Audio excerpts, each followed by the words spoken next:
He's a platoon mate of mine from my time in 2nd Ranger Battalion. Definitely from a professional standpoint, the most pivotal and the most inspiring time I've ever had professionally in my career was when I was able to be a platoon mate in 2nd Ranger Battalion in 2 Bravo. So Chris Copper today is our guest on episode 11. Chris is actually still in the United States Army. He's a master sergeant in Special Operations, Special Forces. And so it's exciting to have him be out there and be able to come on today.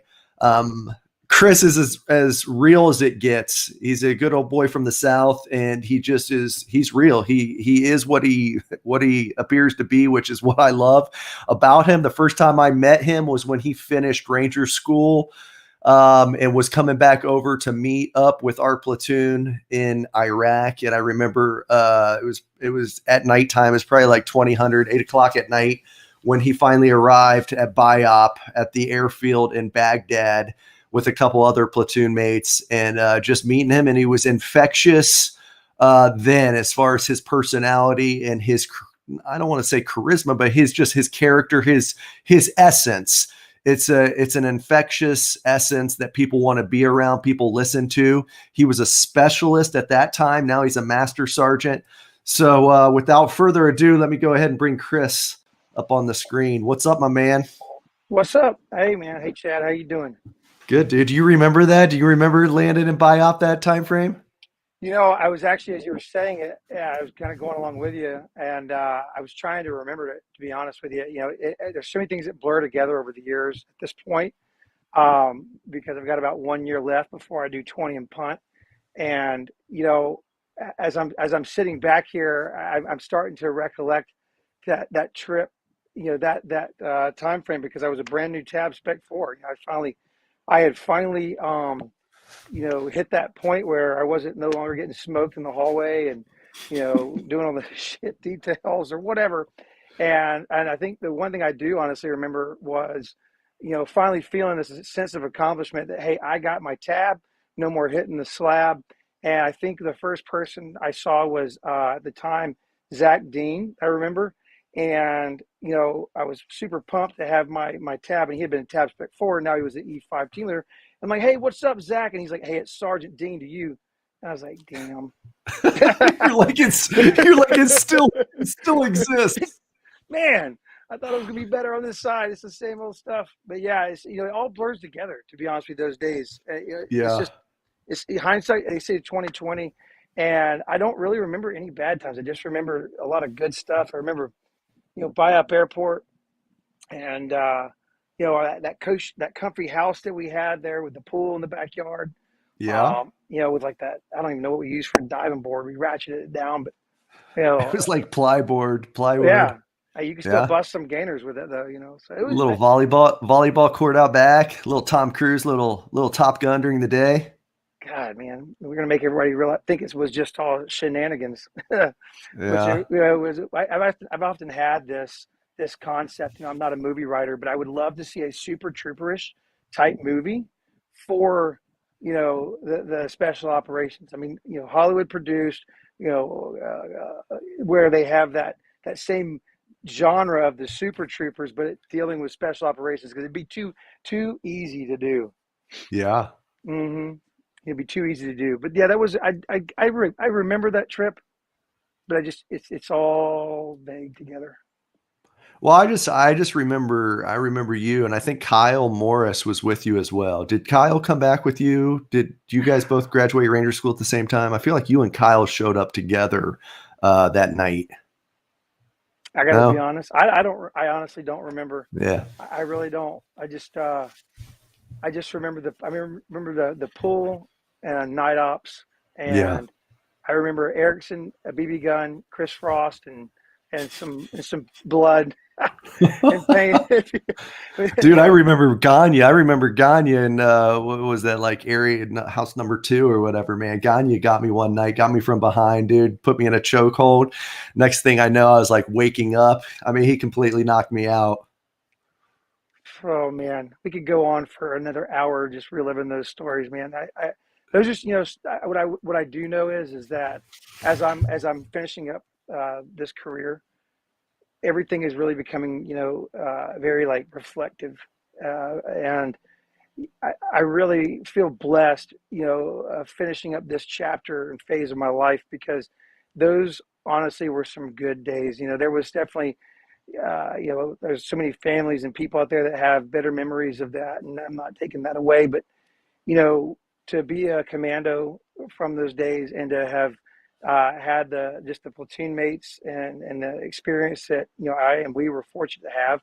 I'll tell you right now, that's the reason I'm still in today, because I had no intentions of doing 20 years in the military when I first came in, um, and it's only because of those early formative years in the Ranger Regiment, up in Second Ranger Battalion, into Bravo, that one, I stayed in, and two, that I had any like semblance of success in the military over the last 12, 15 years, however long it's been since I left. Well, and let's And that's talk truth. about that. Huh? I said that's just truth. Yeah, no, I hear you. I hear you. Let's talk about that though. How can you give us a little bit of background, Chris? How did you end up? I don't know. Was it a RIP contract you came under, a 40, whatever contract 40, or how did you, like your background getting into the military? Can you just give us a little bit of that? Yeah, absolutely, because it ties right into the show, because it was solely it really was by the grace of God. My mother, God rest her soul, she was a good woman, and she was a very eccentric and spiritual woman, and she, really just had a strong connection. And, we had relocated to Honolulu, Hawaii. At that time, I was living in Honolulu when 9/11 happened, and I had hair, you know, pretty much down to my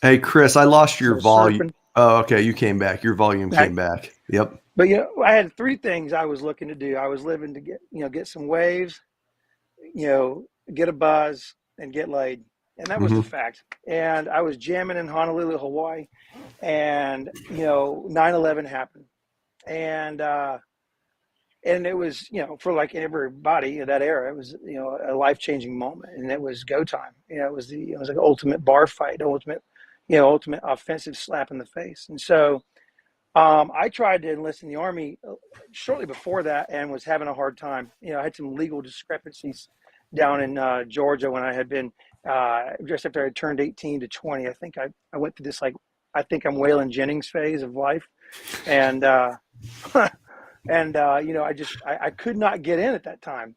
It wasn't happening. I had a recruiter even say, "Hey man, I wish I could put you in the 82nd Airborne." I had a friend that was in there. He's actually retired right now. His name's Gary Head. Great guy. Just completed, is signed out and officially retired. But he was one of my great friends from Georgia, and just the kind of kid your mom didn't like you to play with. And he had gotten into some trouble, like a reform school, like juvenile prison deal, where after so much time you could stay and finish your GED and go in the Army as an E3 or something like that. So that's what he did. I didn't see him for a few years, and when I did, he was a PFC in the 82nd. He was jacked, had some money, had a new car, probably broke, but he looked like he had it going on. And he was explaining to me about this Army thing, and he was telling me how great his job was as an infantryman in the 82nd, where he got to jump out of airplanes and train to kill people. And I'm like, let's do it. And so that was my first try to get in the Army. I couldn't do it. I had this recruiter tell me, "Sorry, bro, I wish I could put you in, but you need to figure something else out, because the Army ain't for you." How old So were you at this time? Like, how old would you say you were? I was like 20. Okay. I was 20, 21. I was 20, 20. Yeah, I was 21, 20, 21 years old. And so this is what I was working with. And in and around that time, I got hooked up with the University of Hawaii's Army ROTC out there. And I was in community college, and but I could go to the Army ROTC, and I got hooked up with the like major who ran recruiting at the time. Great guy. He was actually a former 375 FSO. Name was Colonel, or retired now, but he ended up retiring as Colonel Trey Johnson. Great dude, looked like Iceman from Top Gun, and just real charismatic guy. and he was able to kind of get me into airborne, or I'm sorry, into ROTC to do the MS1 and 2 year, and maybe try to get in the military that way. And Yeah. so, long short, long short. If anybody knows me, I'm kind of long winded. So, Long bottom story line is long. this, Long story long. right? Long story long. This is I'm just trying to paint the picture of how the Lord was working in my Dude, life, this even is what though, it's about, man. This is what it's about. Take your yeah, time. all right, even though I was just, I was such a jackass, still am. But, I'm in this ROTC. I'm going to the, community college. I'm playing, MS1 year, and they, towards the end of that year, that's when they send the cadets to school. So, try to beef my packet up. I got to go to airborne and air assault school as a non-committed ROTC. I never been to basic trainings. Did 1 year of airborne, or 1 year of ROTC as MS1. And I found myself down in airborne and air assault school, and Which that's is where I I real. mean, that doesn't happen. Oh no, it was totally. It was the old ID card. Totally pulled strings. I mean, it was totally.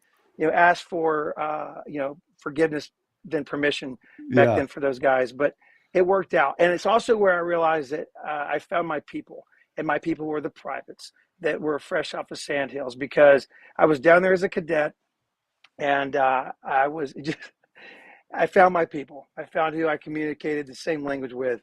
And so I did those two schools, came back, and towards the end of that MS2 year, because of 9/11 that was going on, the battalion commander for ROTC out there basically notified everyone that, hey, no waivers were being accepted. They were 100% full, and that was about as far as I was going to get to go. However, coincidentally, I had met a staff sergeant who was a recruiter for the Hawaii Army National Guard named Dana Mueller. He was a staff sergeant, Dana Mueller. And I worked with his girlfriend at a clothing store, and I was having a party with some buddies. And the only reason he actually came to that party with his girlfriend was to call me out for being a stolen valor, because his girlfriend knew he was a recruiter. She was cool. We're friends to this day, and she was, I was telling her about my situation. She's telling her boyfriend, "Hey, I got this guy. He's trying to get in the army. He's already been to airborne school, and air assault school." And of course, Staff Sergeant Mueller's over here calling bullshit, Yeah. right?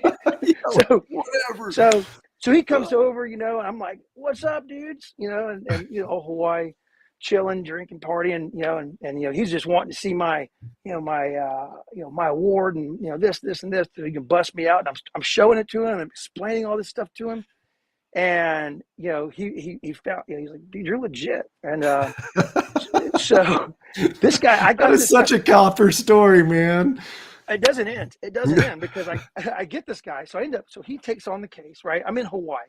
I've got all, he starts trying to work the packet, the enlistment packet, and he's working with a recruiter in Georgia. Georgia's 6 hours ahead of Hawaii. He gets a call. He tells me this later on down the road. He gets a call from this recruiter in Georgia. He's like, "Dude, why are you wasting your time?" He gets a call from, because, let me step back, 6 hours. This recruiter calls Dana like 2 a.m, and is like, "Dude, are you wasting your time with this guy, man? This guy's got all kind of drama. He's got a bench warrant in this county, and it was just all bullshit, but it was just, Dana's like, "Dude, what the hell, man? Like, I told you, I told you." So I end up getting this guy a negative counseling statement by his station chief, because he's wasting his time trying to get me in, Yeah. only for him to get me in the next quarter or next FY. And I got him a like RCOM or whatever, RCOM, because not only did I get me in, but I brought in like 2 other dudes with me. So, he ended up getting like recruiter of the cycle or whatever, Yeah. because he did the legwork. I had to fly back and forth to Florida, Hawaii, or Hawaii, Georgia. So wrapping this up, I get in the National Guard. He does all this just to basically get me a conditional release from the National Guard to the active Army. And I couldn't get an option 40 contract because I'd already been to basic training. So I got an 11 X-ray. And so I was supposed to, it was when they were doing that Stryker Brigade up in Alaska. And so that's Ah. where we were going. And this is where it really gets cool, because I wanted to be an airborne ranger. After I went to airborne school, I was hanging with the privates. I was all set on going to 82nd Airborne, which is nothing wrong with that. However, Black Hawk Down just came out, and I saw they were out there hanging out, and I see these guys run up the road in these little, I'm trying to think of the right terminology for the shorts. You can say it. Just these very erotic looking, shorts that would attract, probably women and probably some dudes, kind of thing, right? The Ranger panties, right? Is that what you're talking about? Yeah, I see these. I'm like, who are those weirdos, right?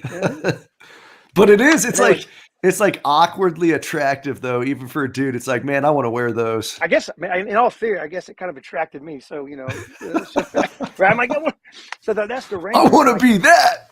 I'll wear those short, lame, weirdo shorts. I ended up loving them, but although they were kind of weird though on days when you had just PTs only. Yeah. And you'd have your squad leader that would sit up, or like team leader. They would sit like trying to talk. Dude, they'd cut the liners out of them. Yeah, man. Hey, okay. Yeah, Roger that. Sergeant. Dude, they don't wear those anymore, though. Oh, those are a thing of the past, man. Those things have been gone forever. But so at the end of the day, I didn't have an option 40. I had just a regular old 11 X-ray. But you know what? I was just happy to be at the party when I got to basic training. I wanted that so bad. I just want to get in the Army. I wanted to go get some retribution. So I was just happy to be there. And I went and sat on the bleachers outside of, I think it was like Alpha 258. Yeah. And I just sat there and I prayed about it. I just said, I did. I prayed about it. I said, Lord, I want to be an airborne ranger. But if that is not what is meant for me, then I just put it in your hands. And if that is, hey, and I didn't worry about it. And I ended up being the honor graduate of basic, partially probably because I had been in ROTC and was already an airborne. I'd been to the airborne school and air assault school and was like 23, but I kept that close hold until the end.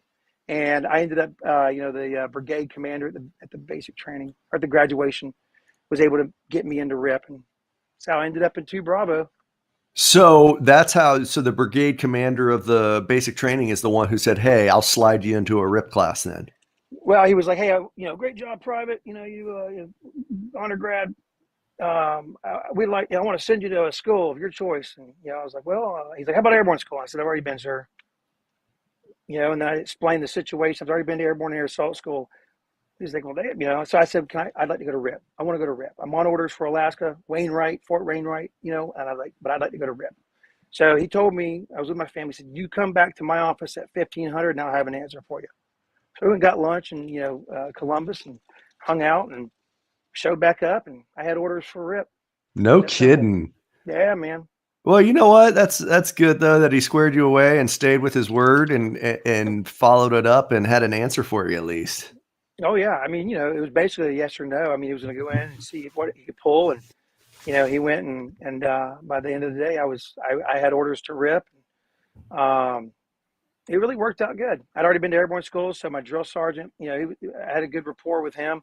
He let me go back to my dad's house up in Coweta County and, I hung out for 2 weeks and just partied with my buds and then showed up to RIP and paid for all my sins on the blacktop for a month. Now, dude, you mentioned being on that bench and just praying and saying, hey, Lord, if it's your will, this is where I want to go. I'll be obedient to you. So obviously, and you spoke of your mom and the faith and the relationship she had. Is she kind of what formulated and really instilled that into you, or how'd that get to fruition? Absolutely. I mean, it was her. I mean, she did, instill that from just an early age, but it wasn't church so much. It was more of like wasn't the church thing. I didn't grow up in the church.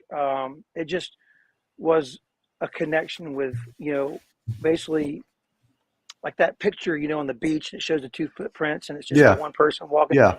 That kind of concept, that you're not here alone. Like that,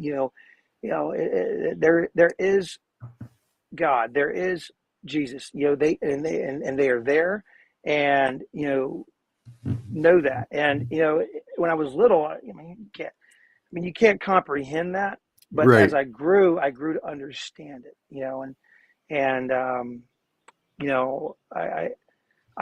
By most anybody who. People watching this may call me a hypocrite because it's, just how I live my life at times. But the reality is, it's like, just that early or that led to where I always know this. You know, I'm human, so I'm not flawless. You know, but my mother was 100% the person who showed me that path. Yeah. Well, I mean, and Yeah. thank the Lord for her, I mean, I think those instrumental people early on in our lives, who bring us into that is, obviously impactful for a lifetime. And now on the hypocrite part, one, every single one of us is a hypocrite, right? Except for Christ. I mean, Sure. Christ can be the only one that's, blameless, faultless, without blemish. And, I say to that man, golly, I don't even know how. I don't have I don't have a definitive story.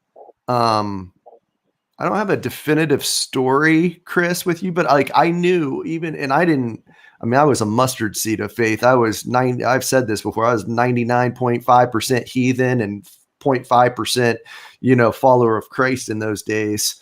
But somehow I knew that I remember, and I knew that I knew you had faith. I don't know what you would have done back in that time, but there was some way that you at least wore it even on your sleeve back then. Well, and this sounds, I don't know if this, I'm just going to put it out there. Like my mother used to be like, you remind me of King David, right? She always said, Yeah. you remind me of King David because, you know, and I understand, I think where she's going with that, because I don't take this for granted by any means, but the Lord's always with me. And, I know that, and they even jokingly will say when my mom got to heaven, she passed away on my 27th birthday from cancer. And if you recall, I had to go home on a Red Cross on that last deployment I did with Ranger Battalion. Yeah. And that's actually, there's some dialogue even in around that with that low point, because, a lot of things happen in around that same time. They're all intertwined. And it's almost like she got to heaven and was like, hey, guardian angel of my son, you've done such a great job. I really appreciate you, but you're relieved of your duties. Have a cookie on the way out the door. Yeah. And so I feel this just blessing that's always with me, even though, I don't know what percentage of heathen I am, but I know that there's a percentage still to this day. And it's just that Waylon Jennings blood in me, I guess. I don't know. But Well, no, bottom it's line, it's the flesh that we fight daily, man. I mean, Paul talks about it throughout, the New Testament. I mean, that's that we have to pick up our cross daily and die to ourselves, die to our flesh. And that's the thorn in our side, right? yeah. And so to answer your question, I think it's just I'm real. I'm Yeah. comfortable in my own skin, and I think I'm blessed. I Yeah. think that the Lord. I think I'm blessed. I think that the Lord, puts blessings on me, because even leading up to this as we talked and doing this, I probably haven't talked to the Lord as much, as I've been trying to just kind of regroup and refine myself over these last couple of years, because I've been in some transition. Um, it was.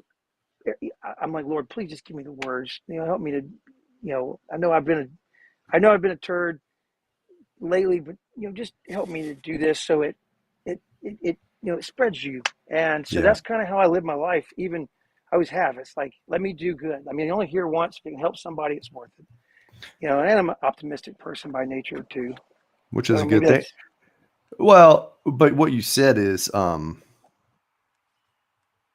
that you're real. And I think that's the key. I think that's what, even on this show, and like the episode, this is episode 11. Like there are times when I'm like, man, I look back on the episode, I was like, was I trying to say that and articulate that perfect thing, or am I being real? And I think that's what's attractive to others. I think that's what's attractive when you can have a guy who loves Christ, who recognizes that he's with blemish and he's not faultless, and that he needs Christ every day, but he's honest and real and transparent and raw, and doesn't try to be perfect and say the right thing. And, I'm going to do this for like, blah. No, like just be real, man. That's what's contagious. That's what's going to get a dude who's not there yet, was like, all right, that dude's actually being real about this, and like not sugarcoating it, not making it sound like it's all smoke and mirrors and a good time all the time. And I think right. that's what's that pull to you with others. Well, just in general, even like I see it in the military, I mean, like we focus on messaging and it's those people on the fringes that we need to be focused on and Yeah. communicating the way that they're going to understand and listen because, the folks that are doing the right thing, of course they're going to listen. Of course they're going to be engaged, but Yeah. it's the ones that aren't that, are going to come potentially going to come across the commander's blotter. That's who we need to be targeting, and using the methodology to communicate to them because we got to bring those folks into the fold again, so Yeah. And that's the same same exact. concept. Yeah. It's Yeah. the exact same concept. All right, dude. I want to fast forward. To a video that you shared with me yesterday.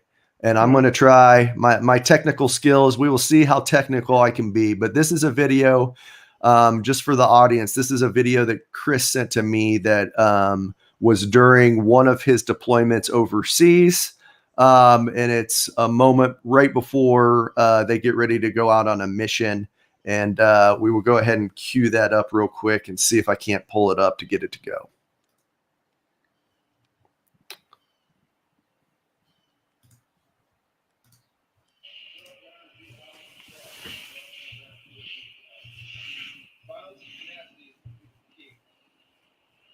All right, nothing I got. You know that's it. Dear Lord, Lord is my shepherd. I shall not want. He maketh me lie down in green pastures. He leads me beside still waters. He restores my soul. He leads me in the path of righteousness for his name's sake. Though I walk through the valley of the shadow of death, I will fear no evil. For thou art with me, thy rod, thy staff, they comfort me. Thou preparest a table before me in the presence of mine enemies. Thou anointest my head with oil, my cup runneth over.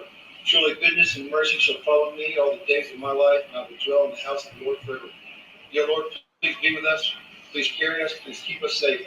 I ask for your guardian angels to come down with us today, Lord, and help us roll through these evil men. Lord, we're going into a hornet's nest. And I just pray to God that you will be with us. You will help us to be clear-minded, self-controlled, and violent. Help us to be the Green Berets and soldiers that we need to be today so we can go home to our families and be the fathers and husbands that we need to be tomorrow. In your name, Jesus, I pray this prayer. Amen. Amen. Whew. Dude, I tell you what, man, Mm. that gets me. Yeah, man. So can you just kind of set us up on how that came to fruition, Chris, Yeah. and take it from there? Yeah, that does. I tell you that it makes the top of my head right here tingle, right? Yeah, man. Um, so okay, that was the quick lead up. That was about 2018 to 2019. We were I had taken an ODA and I was a team sergeant, and the long short of it is I found out roughly about 2 weeks before the team was deploying. I was taking that team. Some things had come up, there, and so there was a gap, and I got put in that gap. I just gotten picked up for E8, and so that was my next gig, and everything. The stars aligned, right? So found out what was going over there, and I think I was in country less than a few weeks later, and so just what we expected to happen for the deployment, just normal. The plan changes the second you step off the bird, and we found ourselves in a completely different area at AO that we had were preparing to be in during that train up the team did. So, long short, um, that was probably towards the latter. That was towards the latter. I think we were about a month and a half out, and we were right before some real big stuff had happened for us. It was a rough trip. And it was a really rough trip because of a multitude of reasons. Kind of what I'm getting at with how I fell into it. It was I had been to Afghanistan at this point several times over, and I was not. I could care less whether I went back ever again. But I found myself there, and it was just a time where a lot of things had changed over the years over there within our army, within our forces. So to be honest, going into it, I kind of felt I hadn't been to Afghanistan in about 6 years. Up to that point, I kind of felt that, by just the natural transgression of things, it would, you weren't hearing about it on the TV like you were once, early on. I felt like things would be built up, and it would just, be, a trip. Just, get there, do your thing, leave. Yeah. Brother, that was the most kinetic trip that I had probably had with all mine combined. I Wow. mean, I got there a little late, about 2 weeks after my team did. And they had already planned a mission. And right out the gate, man, we realized it was just a basically area fam. And right out the gate, we were in a, basically IED and baited, or IED baited ambush, with a, friendly wounded, local national, and almost getting green on blue, and I don't say all this to, hype me up or any of that, but it's just painting a perspective Yeah. of the holy shit moment that I had after that first mission, of have, what, what am I in, you know, Yeah. and I remember, going outside, and I mean, almost, if I could wish I could have had like a brown bag, to breathe in it, because I was just, I got 2 young kids now at the house. I'm happily married, and I had no intentions of really ever coming back. I was, starting to get on that glide path to retirement. That's what I was starting to look at. And I just basically landed in a very dangerous, dangerous place. And, the lead up to, how it got there, and, the absence of American forces and whatever, it doesn't matter. The point is, you know, and not that I'm the, bee's knees SF guy or the most experienced, but I have been around long enough to know I am in a very dangerous place. Mm-hmm. And I remember just falling back to that guy, the dude that, prayed to the Lord at basic training, because that was all. That was it. That was when I went through like the COA development of how I was going to get through this. It just came down to just let it go and pray about it, because that was it. That was all I could control. And and just to be violent, just to be, not risk adverse, and you try to, be smart and just work with the people I had, and just, not be risk adverse, and just pray, and and and and hope for the best, and use experience. And so anyway, I'm back there making deals with God. Like, God, I will go to church forever. I will, I will be. And, just what do you want me to do? Just, just talk to me here. Talk to me, Goose. Talk to me, Goose. Yeah. And so I don't know when it was, but before that next mission, I get this, like, ring in my ear, basically saying, I want you to pray. I want you to pray for your people before you go out.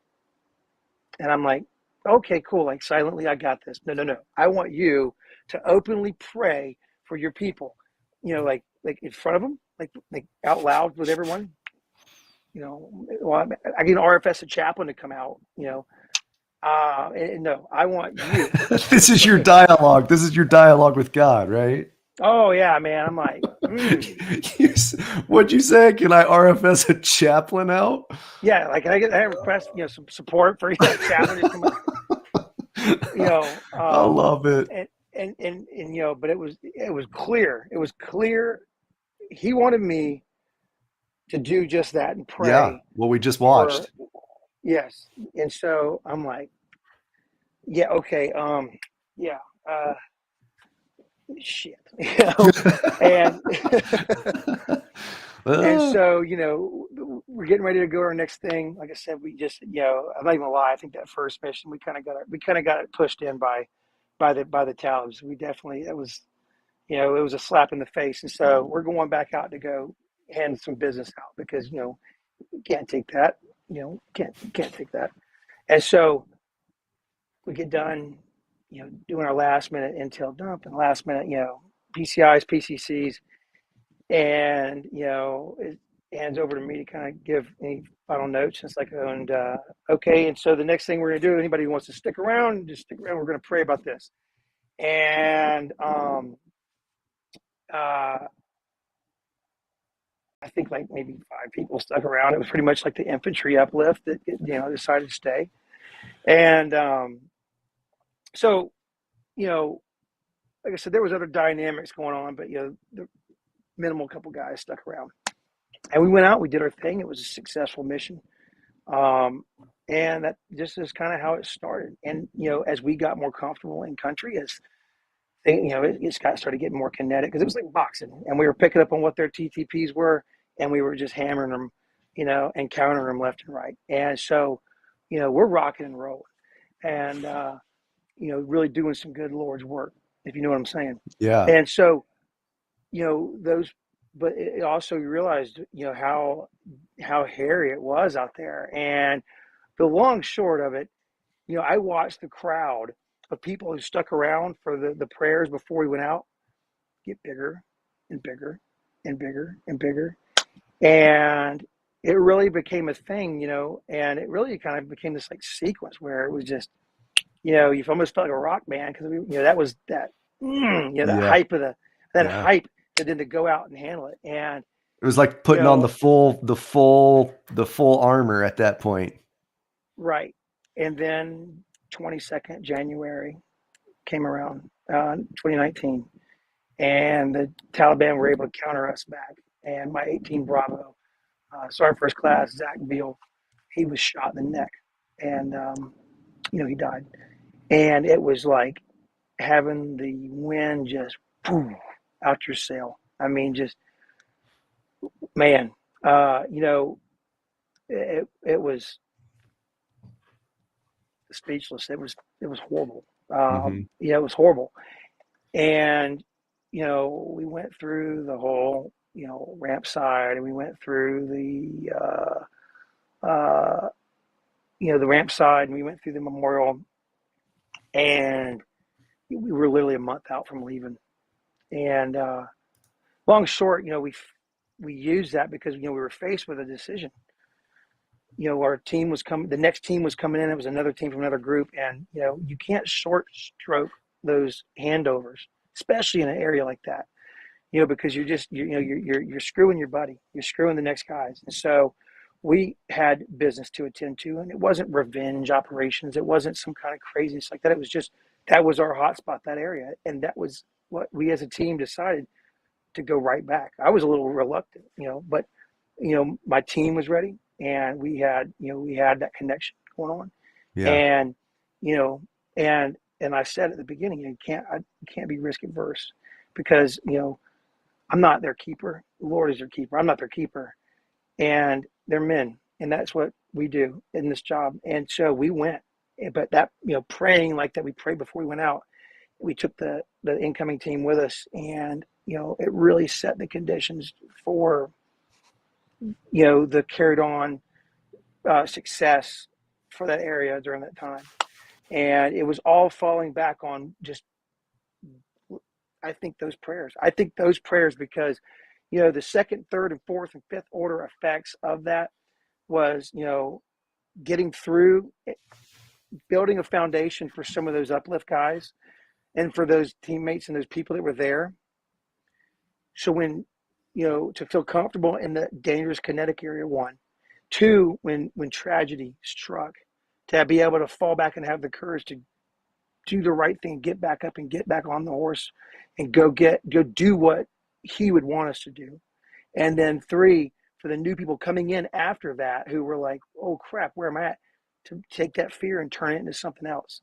And it was probably the most amazing and connected time that I've had, was during that time in that valley of the shadow of death, because that's exactly what it was to me at that phase, in my late 30s, with my life the way it was back here. It was the valley of the shadow of death for Chris Copper. It really was. And so, that right there was what was needed to get through that.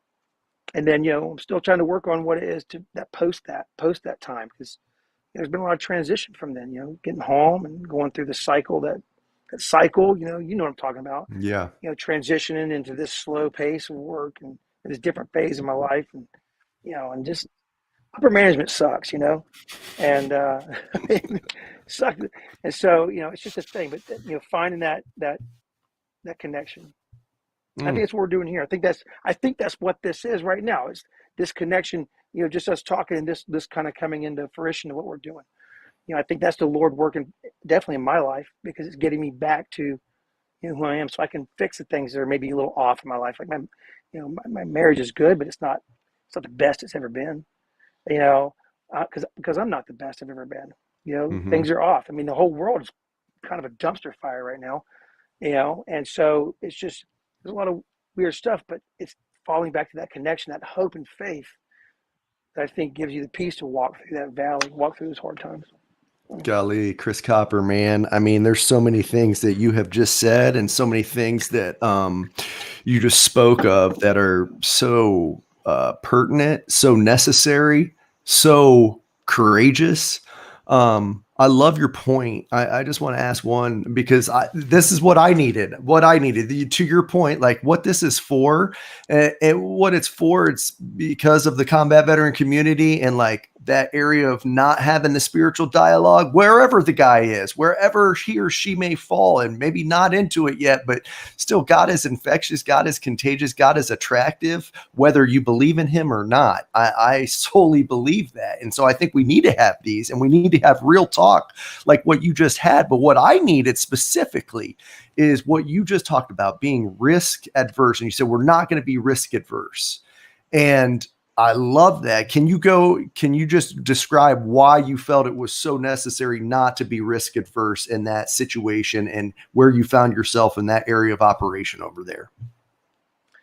So, and you've probably experienced it, anybody out there, you can think back over your time and your different leaders, and look at somebody, whether it's, oh, that guy was risk adverse, he was whatever, that command they were scared. And maybe, but the reality is, I think a lot of times, it's not risk aversion, it's the wanting to take care of your people. And I think we as leaders sometimes put the responsibility solely on our shoulders to I've got to get these guys home alive. It's my responsibility. I got to get them home alive. It used to piss me off when I had people tell me that, because it's like, first off, I'm just as old as you are, and I may even have had more combat experience than you are. I don't need you. I just need you to do your job so I can do my job. You do your job, I do my job. This is how this works. You be the boss. Let me be the the Bravo or the whatever. And then we get there. I don't need you to carry me. I don't need you to sugarcoat it. I just need you to do your job, and let it do mine, and let's do it with violence of action. And so I think that's kind of what I was getting at, is just, understanding that, hey, these are grown ass men, and they don't need me to sugarcoat it, shelter them. That's what they got moms for. We need to go, and obviously within the good realm of, like, staying within higher headquarters mission, and all the things that are out there that keep you, give you left and right limits, but use it. Don't be scared. Don't be scared of giving honest feedback up the chain. Don't be scared of I mean, we had a couple 15-6s, and that's like a DA-31, a leave form. I could say, give me a leave form or give me a DA-31. That's all that is, hey, they're investigating what happened. Asking what happened. It's an official way to understand what happened, and so that way they can put it's not a big deal. But we just get so hung up. I mean, so it's not just about combat, it's about just life in general. Don't be risk adverse in life. Look at the history of people, and 100 years ago, people were 19 doing things that we do at 30. Right. And so we're men now. We're in our 40s and 30s and 50s. Live it up, and use that experience that we've gotten. That's, I think, the non-risk adverse I'm talking about. So whether it's combat or here stateside or in your daily life, know what you know, ask what you don't know, and just roll with it, go with it, and go with it 100%. Dude, I love it, man. Well, and what you said too, you said on that front, you said, who am I? I'll probably paraphrase, I'll screw it up. You just said it, so maybe you can correct me. But you said, who am I? When you were talking about speaking and pray into your unit and everything else. You're like, who am I to, I'll try to just control what I can control, which is praying to the Lord over my guys before we go up. But who am I to go past that on that front? And I think that's huge because, to your point, he's in control of everything. If it's our time, it's our time. That's how I got my peace. Now, I never had the courage. To pray over, our Ranger platoon overseas. I remember praying every night before mission. I would pray every night to the Lord over our guys, but I never did it, out like you did. But how powerful that was. And that you said you saw, 5 guys. And then, the numbers increased and increased and increased. And when that chink could have happened, when you lost your 18 Bravo, that everyone still, knew where their faith came and knew where their strength came from, and that you guys continued. And then you had the courage to go back and wreak havoc where havoc needed to be wreaked. Yeah. And that's the thing. What I do want to paint is it's not like we were just this like well-oiled tight group. I mean, I remember thinking like, I don't even think some of these dudes even like me. Right. It's like and I remember just some of the interpersonal conflicts that go on within a unit, and so that's, I think, something to highlight was how that played into it as well, because as that group grew, those were still there. So it wasn't like we all just kumbaya together. Yeah. But that's what it wasn't about, just brohood that, we're support. No, it was the connection of, this is what we were talking about at the moment. This is what we're doing. We're coming together to come to Jesus, and then we're going our separate ways to go do this mission and then going on, right? Yeah. So, I mean, it took courage, because I didn't want to do it. I didn't want to do it, Yeah. and the Lord wasn't hearing it, and I wasn't, and I wasn't honestly going to gamble with that because of just the nature of where we were. And, it kind of goes into faith. I mean, just talking out there with guys over the years, and you've dealt with people who want to debate, about Christianity, and I'm not a theology major. I mean, all I know is that, there's a couple of things I go off of. You have 2 choices. You either can, as an optimist, I can either be stubborn and be like, yeah, there's no God, not listening to it. No, I know what I'm talking about. There's no God. And at best, there's nothing after you die. Right. At worst, you're barbecuing. Right. Or I can take a chance and just, hey, you know what? Let me just try this. Let me just go over here quietly and see if there's some connection. And at best, hey, something happens. There's this connection, and it's positive. You have something to fall back on in time of crisis. You have this connection, this person that never leaves you. At worst, it's just blackness at the end. So It's kind of like the wind. No one's ever seen the wind. Right. But you see the effects of the wind. I'm sitting here looking at the tree leaves, these leaves moving. Something's making that happen. Right. It's the wind. I can't see the wind. It's the same thing with Jesus and a connection with God. I know stuff's happening. I can't see him, but I know it's happening because I know where I've been. I know who I am and where I'm at. And, with that, I know where I'm going. Yeah, man. Now, what about, you used violence, and you said, and you said it in that prayer, which that's, I think, the part that that's the part that got me the goosebumps. You're like, and you said, let us be violent and against these evil men that you're going out against. But when I heard that and listening to you today, and then hearing you talk about, not being risk adverse, what it makes me think of is it's somewhere, I think it's in Corinthians or wherever, where it's, faith without action is dead, or faith without works, faith without deeds is dead. And that's what it makes me think, because your faith, you could have taken your faith, you could have prayed, you could have stayed quiet. God was like, no, I want you in front of your men to pray over us. And then that action that you all took, I think in this day and age, there's too many of us who are proclaiming that we love Jesus and follow him, but we're not taking action. We're not taking steps that others can actually visibly see. And you did that, man. I mean, you did that. So I guess I'm not really asking a question. I just think it's powerful. I appreciate it. I mean, I really do. I appreciate the accolades on this, because it was something that was definitely hard to do, and shouldn't be, but it was. And going back to that, it's like this. There's good and evil in this world. We see it all the time.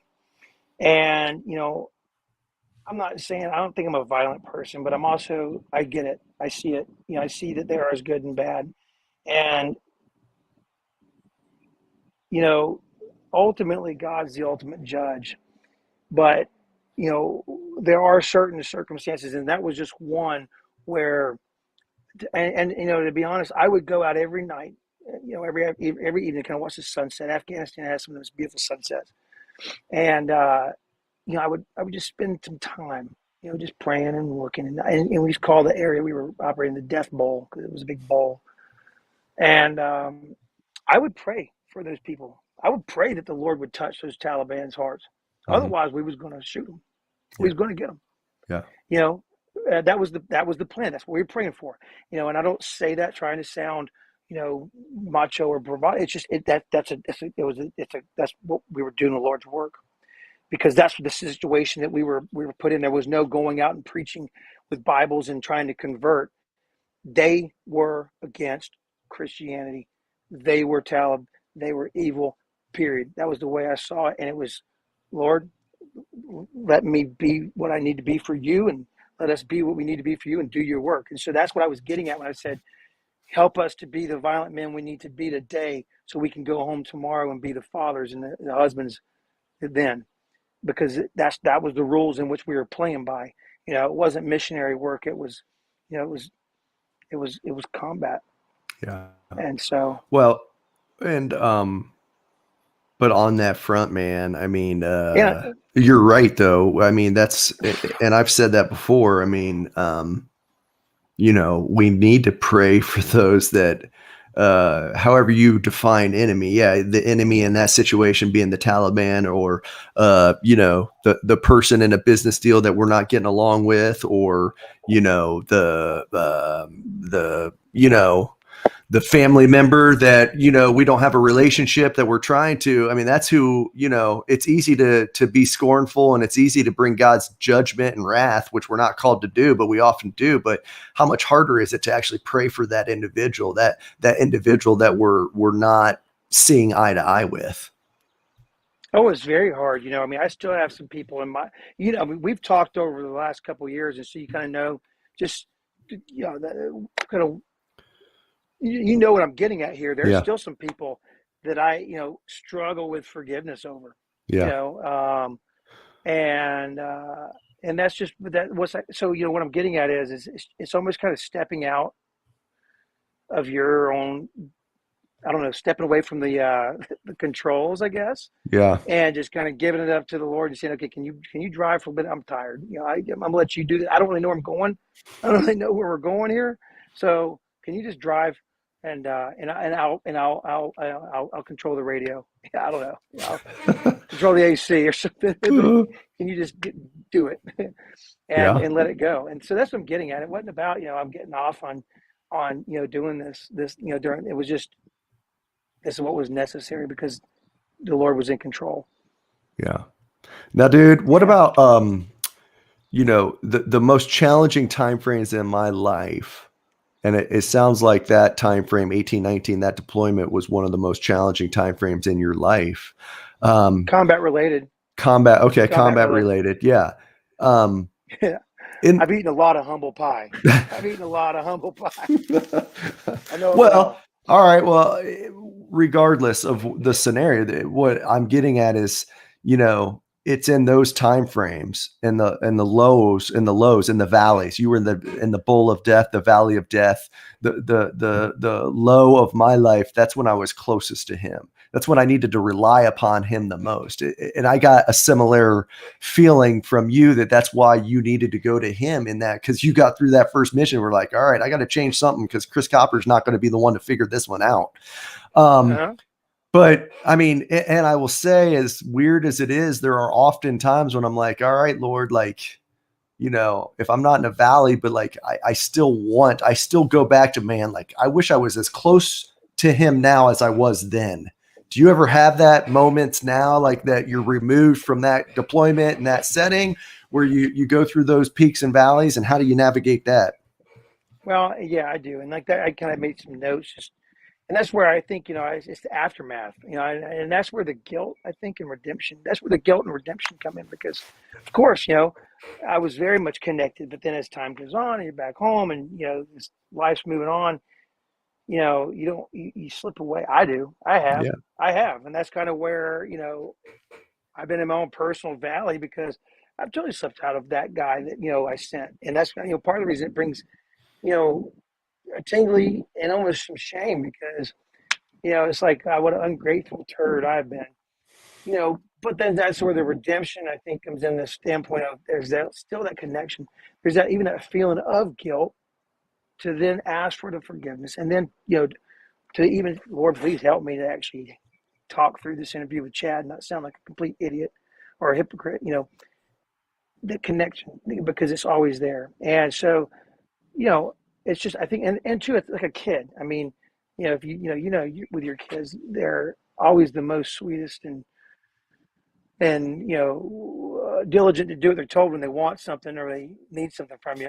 And that's why I guess they call him your father. That's why they call the Lord your father. Right. And it's recognizing that and growing from that because we're always growing. And so I think that's how I deal with it. I try not to get too wrapped around. When I am feeling guilty and shameful over this, is not get too wrapped around, but also action, do something. Try to talk to my wife. Make us pray at dinner. Be that man. To hey, let's say a prayer, even if it's chopped up and sounds awkward. Try to get to church. Just try to get that connection, and just never quit. It's like that Ranger mentality, never quit. Yeah. Just never quit. And be humble and ask for forgiveness and keep rolling. Be that rambunctious, airborne ranger, just to ask for forgiveness and keep on doing the thing to the ranger objective, right? I mean, Yeah, it's a dude. thing. No, So you're right. I mean, that's why it's described as, an endurance race, a marathon. It ain't a sprint because we all fall short of that sprint.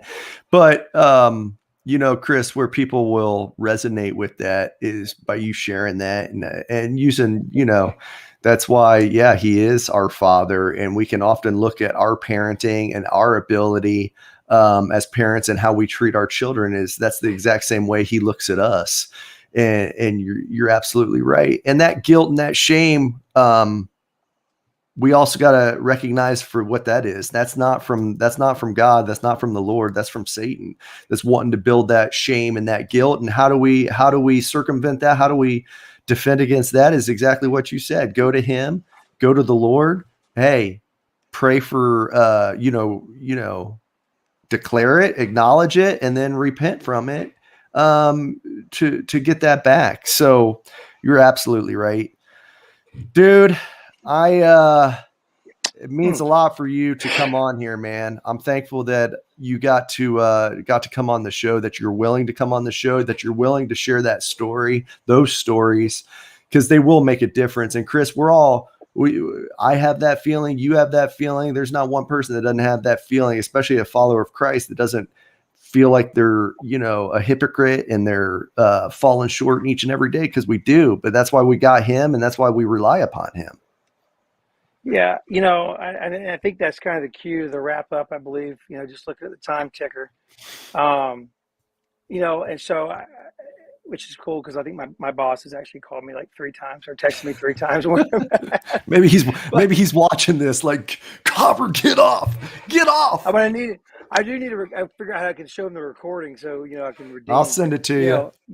But I made a couple just reference point notes, and there was one thing I said I wanted to leave with anybody who's watching this.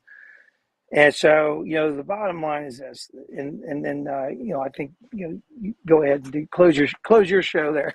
Yeah, but, you can close it out for me, bro. It's just,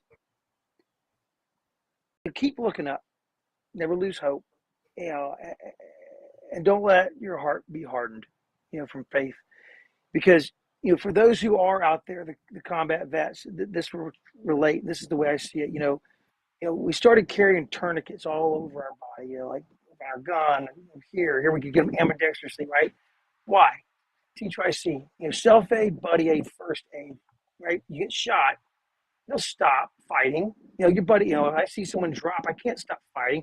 I got to go ahead and neutralize the threat. It's your responsibility to get that tourniquet. You've been trained. Get the tourniquet, stop the bleeding. Buddy aid, that's where I come in. You know, so whether it's calling or asking, talking, whatever, you know, but buddy aid. And then the medic, you know, that's that further on help. That's that finding that church. That's finding that clinic. That's finding that you know, that help, that real help. That's not, you know, buddy aid or yourself. And, you know, just, you're not alone. You know, and it's really up to being stubborn or not, whether or not, you know, how you play it. But, you know, Kenny Rogers says it the best in his song The Gambler. You know, there's two phrases. You know, obviously you never count your money, or, you know, you know when to hold them, fold them, walk away and run. You never count your money sitting at the table. But the other one that jumps out at me is every hand's a winner and every hand's a loser, right? So it's just how you play it. So, hey, it's been a pleasure. Thanks for having me on this show. I really genuinely appreciate it. You know, I love what you're doing. I always describe you as, you know, the best Joe-tastic officer I ever had, that bought his own Copenhagen and was just a good, solid dude that's an OG from the old days. That's how I kind of describe you when I'm talking about you. And I think I lost you.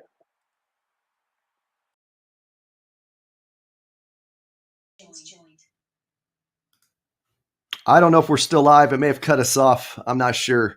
Hey, everybody, that's Chris Copper. He's a platoon mate of mine from 2nd Ranger Battalion. And obviously, the story of him and what he endured with his men over in Afghanistan during that time frame, and just the way he wears his faith. Hey, raw, transparent, real. That's what we got today with Chris. And that's another episode of Christ Over Fear. And until next time, continue to fight the good fight. Thanks.